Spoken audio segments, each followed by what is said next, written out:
One butter jam Bigg Boss Raju அவர்கள் வந்து நடிச்சிருக்காரு இந்த படத்தில்.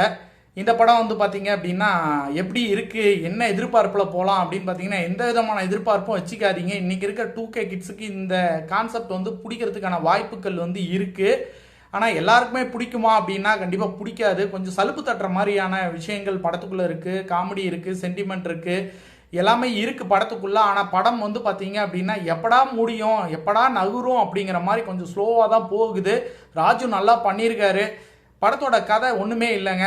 2 தோழிகள் வந்து பார்த்தீங்க அப்படின்னா அவங்களுடைய குழந்தைங்களுக்கு வந்து 12வது படிக்கும் போதே வந்து சின்ன குழந்தைகள் இருக்கும் போதே வந்து பார்த்தீங்க அப்படின்னா உங்கள் பையனை வந்து என் பொண்ணுக்கு தான் கல்யாணம் பண்ணணும், என் பையனை வந்து உங்கள் பொண்ணுக்கு தான் கல்யாணம் பண்ணணும் அப்படின்னு முடிவு பண்ணிடுறாங்க. ஆனால் இந்த விஷயம் வந்து அவங்களுக்கு தெரியாமையே அவங்கள லவ் பண்ண வச்சு கல்யாணம் பண்ண வைக்கணும் அப்படின்னு பிளான் பண்ணுறாங்க. இதுதான் வந்து நகருது, இதுதான் கதையாகவே மாறி இருக்கு.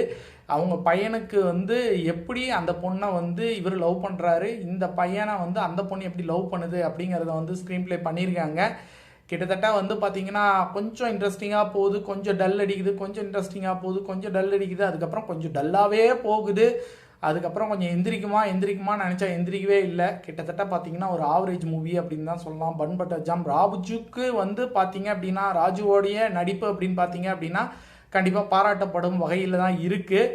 இருந்தாலும் படம் ஓவராலாக பார்க்கும்போது இன்றைக்கி இருக்க 2K கிட்ஸ் எதை தூக்கி வச்சு கொண்டாடுறாங்கன்னே தெரில, என்னால் கெஸ் பண்ணவே முடியல. ஆனால் நீங்கள் படம் பார்த்துட்டு உங்களுக்கு இந்த படம் வந்து ஒர்க் அவுட் ஆச்சா இல்லையாங்கிறத கமெண்டில் வேணால் சொல்லுங்கள். என்னை பொறுத்த வரைக்கும் இந்த படம் பார்த்தீங்கன்னா ஒரு ஆவரேஜ் தான், ஆவரேஜை தாண்டலை.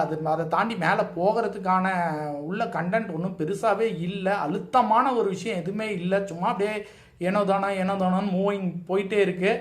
இருந்தாலும் வந்து ராஜு பாராட்டணும். ராஜு வந்து கம்பேக் நிறைய படங்கள் வந்து கிடைக்கிறதுக்கான வாய்ப்புகள் இந்த படம் மூலியமாக இருக்குது. பார்க்கலாம், நெக்ஸ்ட் ஒரு ரிவ்யூவில் பார்க்கலாம்.